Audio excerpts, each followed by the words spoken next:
Fluoride. Dentists say that drinking it can protect your teeth against cavities.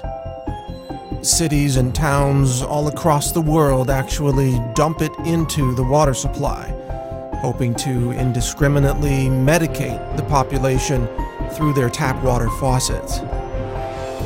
The official story on fluoride sounds wonderful. Drink the stuff and you won't get cavities, we're told. It's a nice story. But there's another side to this story, a side you're never told. And it starts with the astonishing but verifiable fact that nearly all the fluoride dripped into municipal water supplies isn't naturally occurring fluoride at all. In fact, it's actually a combination of hexafluorosilicic acid and sodium silicofluoride. These two chemicals are considered highly toxic by the EPA. They're actually classified as hazardous waste, and when packaged for transportation, they must be labeled as poison and handled by workers wearing industrial safety gear. So, what are hexafluorosilicic acid and sodium silicofluoride, and where do they come from? That's the part of this story that you probably won't believe. That is, not until you check it out for yourself.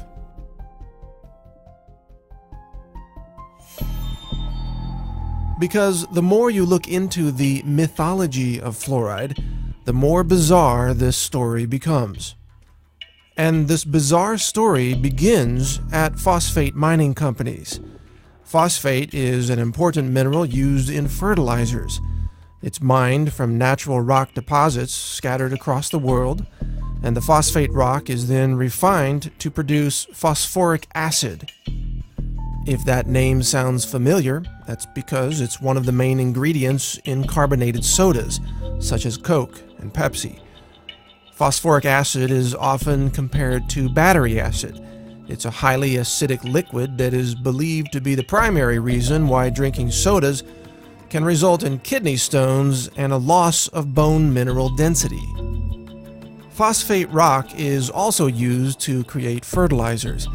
The problem is phosphate is often contaminated with high levels of fluoride, as much as 40,000 parts per million, or up to 4% of the raw ore.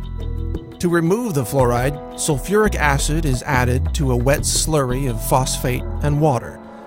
This causes the fluoride to vaporize, creating highly toxic gaseous compounds such as hydrogen fluoride and silicon tetrafluoride. These toxic fluoride chemicals used to be released directly from the smokestacks of phosphate mining operations, but the nearby farms suffered devastating losses of cattle and food crops, which withered away and died due to, guess what? Fluoride poisoning. In order to stop this environmental destruction, the phosphate mining industry put in place a way to capture the toxic fluoride chemical vapors so that they wouldn't be released into the air and kill the surrounding livestock and vegetation. This was accomplished by installing wet scrubbers that captured the toxic fluoride chemicals, preventing them from being released into the environment and killing the plant and animal life living nearby. It is from these wet scrubbers that toxic fluoride chemicals are now harvested. They're collected, repackaged, shipped to your local city, and then dumped into the municipal water supply. So instead of these toxic fluoride chemicals being released by the phosphate mining smokestacks, they are instead captured and then released into the water supply of large cities, where the chemicals then contaminate the water of millions of people at a time. This is called water fluoridation.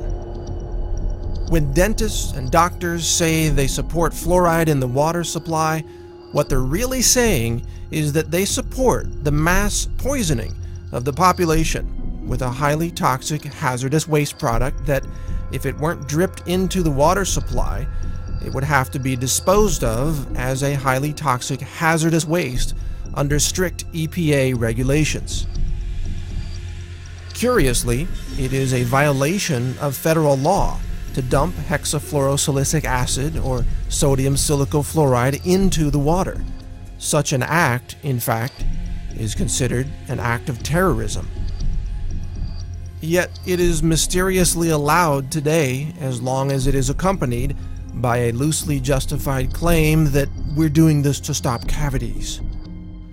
But setting aside for the moment the inconvenient truth that water fluoridation involves the illegal act of dumping hazardous waste into the water supply, there's another important question in all this.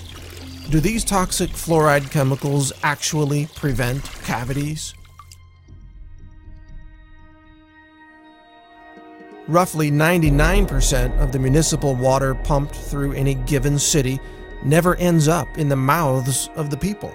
Most water is used for showering, washing dishes, washing clothes, watering yards, and filling pools. Almost none of the fluoride dripped into the water supply comes into contact with human teeth. It does, however, end up downstream, where it contaminates rivers, streams, and ultimately the oceans of our world. In this way, water fluoridation policies have become a convenient loophole through which the phosphate mining industry can dump its toxic waste byproducts into the environment without adhering to any EPA regulations whatsoever. Phosphate mining companies even turn a profit by selling their hazardous waste to cities, then labeling it fluoride, even though this name is scientifically inaccurate. All this raises an obvious question. If fluoride kills cows and crops and fish and is considered a hazardous waste chemical by the EPA, then how could it be healthy to ingest? And why don't doctors and dentists, even though they openly recommend fluoride, sometimes with irrational exuberance, know where fluoride really comes from? If dentists knew fluoride was derived from the chemical waste of the phosphate mining industry, would they still recommend that we consume it? The truth about fluoride is a lot like the truth about Enron or Goldman Sachs, or every other shocking revelation that nobody believed until it suddenly became obvious that we were all being fooled for so long. Fluoride is a clever scheme where a hazardous waste chemical is dumped into the environment by passing it through the bodies of people first. We, the people, have become the toxic waste dump site of the phosphate mining industry, and chances are your local dentist fully supports this entire process. Over the last several decades, an astonishing 24 studies have established a statistical link between fluoride exposure and low IQs in children.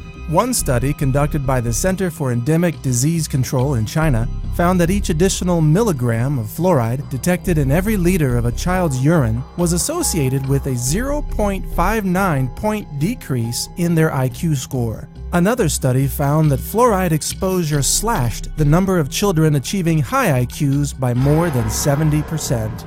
It shouldn't be surprising, of course, to learn that consuming a hazardous chemical might impair brain function. Water fluoridation, it turns out, may be the root cause of the alarming drop in academic aptitude among children in first world nations.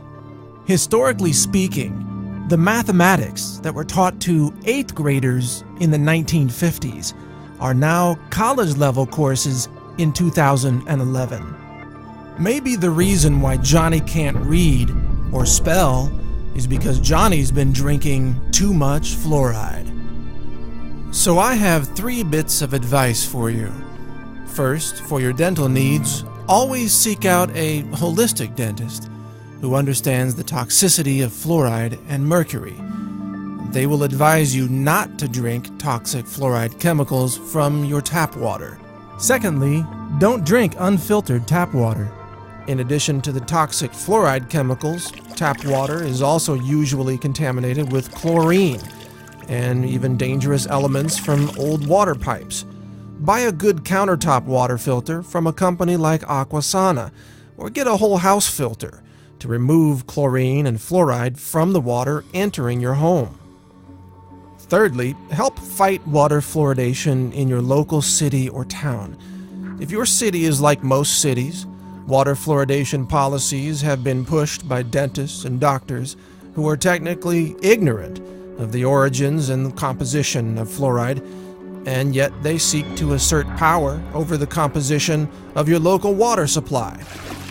They essentially attempt to mass medicate the entire population with what can only be called a drug, a biologically active chemical that they claim can prevent a health condition. And yet, has this drug called fluoride ever received FDA approval as a drug? Have the individual members of the population been individually assessed for their need for such a drug? Have medication doses and drug interactions been considered? Has anyone even been written a prescription for this drug? The answer is no. Fluoride is an unapproved drug being used in a highly illegal mass medication scheme that provides an excuse for the real agenda of disposing of a highly toxic, hazardous waste chemical. It's time to stop fluoride. Demand an end to fluoridation in your local cities and towns. Call for those who purchase and handle fluoride to stop what they're doing. Question the safety of these toxic chemicals being dripped into the water supply. These are actions that endanger the public. They could be called acts of terrorism. And publicly shame the doctors and dentists who have taken part in this mass chemical poisoning, causing untold harm to populations all over the world. Help us stop the fluoride poisoning of our world. Learn more at naturalnews.com. Join the Facebook group No Fluoride. See more videos about fluoride at naturalnews.tv. Visit fluoridealert.org and other anti-fluoride websites that are working to end the fluoride poisoning. Together, with your help, we can end the era of fluoride in our world and protect our children from this industrial poison. Thank you for listening. This is Mike Adams, the Health Ranger, reporting for naturalnews.com and the nonprofit Consumer Wellness Center.